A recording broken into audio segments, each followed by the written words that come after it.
Ritchie, and this is Barnes & Noble Tagged. Today's show is going to the dogs, cats, and even a bird or two, because we've tagged some books about amazing animals and their owners. Plus, we have with us here in the studio an author who has proven that man's best friend can also be man's bestseller. Jon Katz began his career as a journalist, covering the new media beat in publications from The Washington Post to Wired.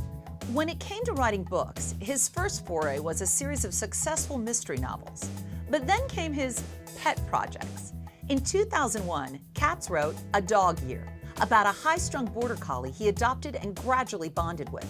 Ever since, his four-legged friends have been featured in his work, starring in books like The Dogs of Bedlam Farm and Dog Days.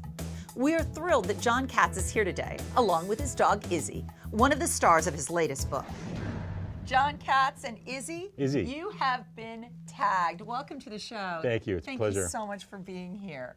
All right, such a beautiful dog. But let's start right off. Jon, tell me about this book. It's called Izzy and Lenore, Two Dogs, An Unexpected Journey, and Me.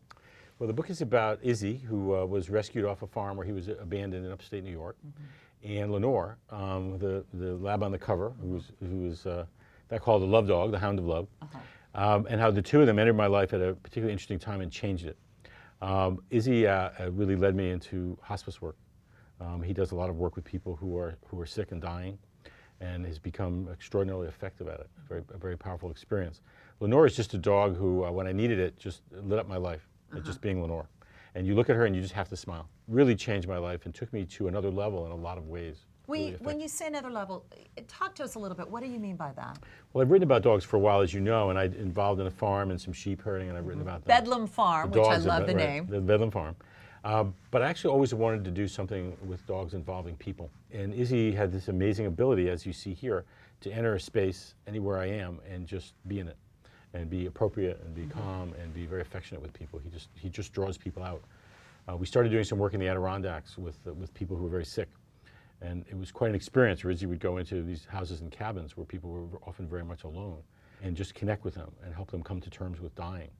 And I couldn't believe his ability to do this, because in hospice work, the patient can never come to you, you always have to go to them.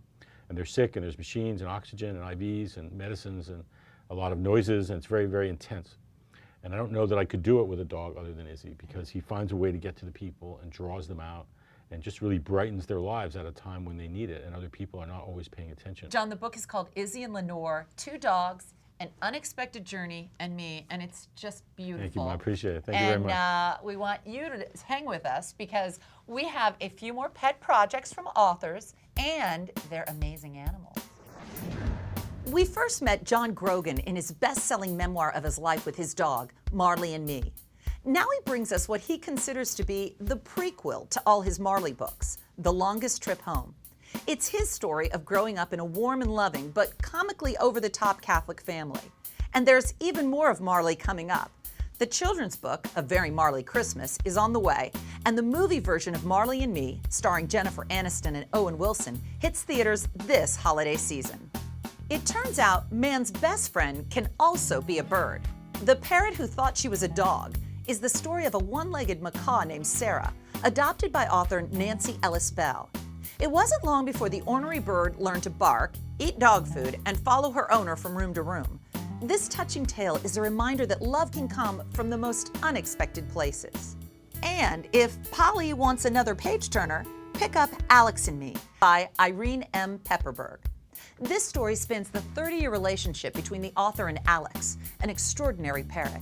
The story of their adventure is equally a landmark of scientific achievement and of an unforgettable human-animal bond.